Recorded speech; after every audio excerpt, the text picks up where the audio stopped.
Será que o regime democrático se garante somente na vontade popular?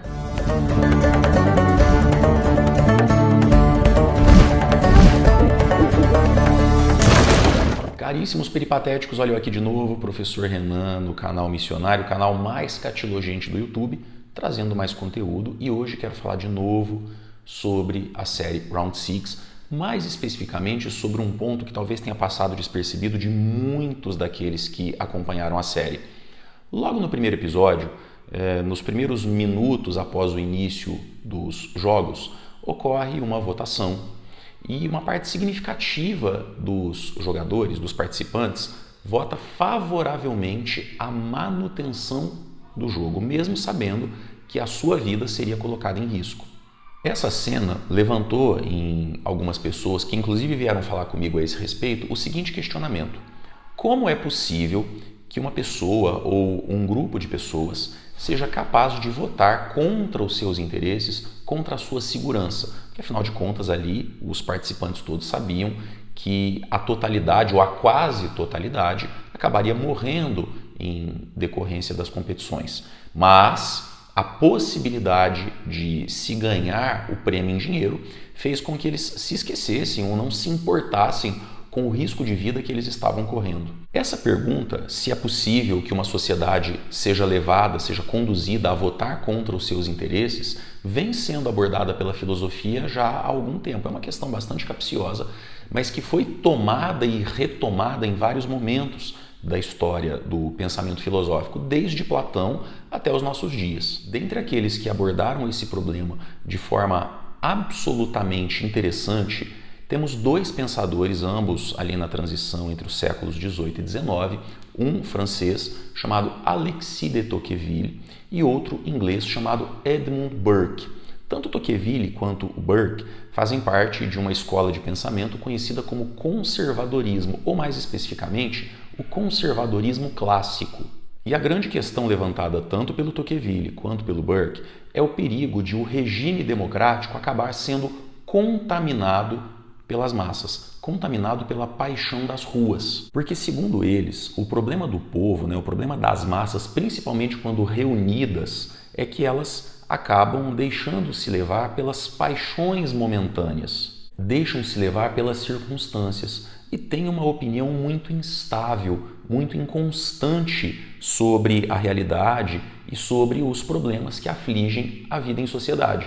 Segundo esses dois filósofos, de repente aquilo que as massas amam hoje, elas podem odiar amanhã e vice-versa.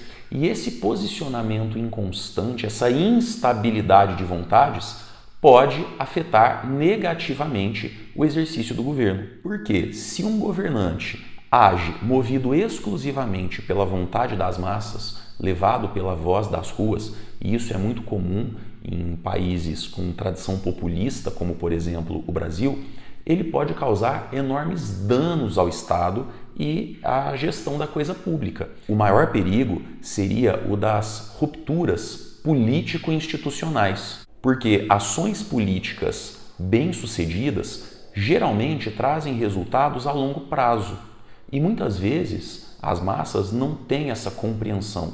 Isso fica muito evidente na história do nosso país. Desde o início da República, diversos foram os governantes que adotaram práticas imediatistas de caráter populista com o objetivo de agradar as massas. Só que a médio e longo prazo, essas práticas se revelaram absolutamente desastrosas, com impactos econômicos trágicos, como por exemplo as políticas populistas de combate à inflação nos anos 80, a exemplo das práticas de congelamento, de tabelamento nos preços, que, como a história demonstra, foram uma verdadeira catástrofe para a economia, apesar de, num primeiro momento, terem agradado a população.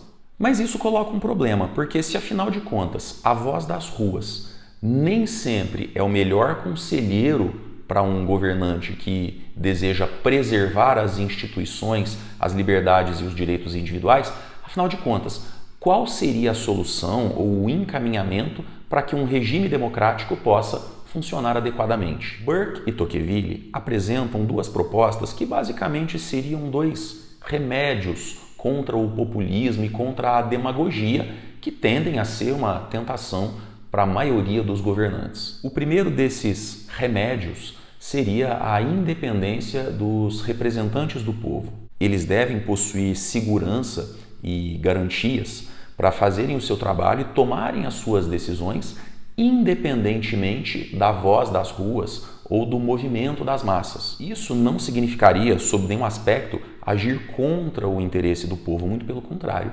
seria justamente a possibilidade ou o conjunto de condições para que os representantes da sociedade pudessem agir com liberdade, sem serem obrigados a tomar decisões de acordo com a voz das ruas, que, como eu acabei de explicar, nem sempre compreendem o que está acontecendo e o que é necessário para o bem da sociedade. O segundo remédio político proposto por Burke e Tocqueville seria aquilo que os pensadores do conservadorismo clássico chamam de mecanismos de pesos e contrapesos, que nada mais é do que um conjunto de garantias político-jurídicas que impedem o abuso do poder e as rupturas institucionais. Por exemplo, o respeito a uma Constituição que defina os direitos e deveres dos cidadãos, bem como as atribuições específicas de cada uma das esferas do Estado, ou até mesmo a tripartição dos poderes políticos e os limites de atuação de cada um deles. De acordo com o chamado pensamento conservador clássico, essas garantias são tão ou mais importantes do que a vontade das massas para a manutenção de um Estado democrático e de direito. Mas e você que está aí, concorda com essas premissas do pensamento conservador ou acha que, como diz o ditado popular, a voz do povo é a voz de Deus? Deixe o seu comentário. Se você gostou desse vídeo, curta, compartilhe e me ajude a difundir minha missão, que está só começando.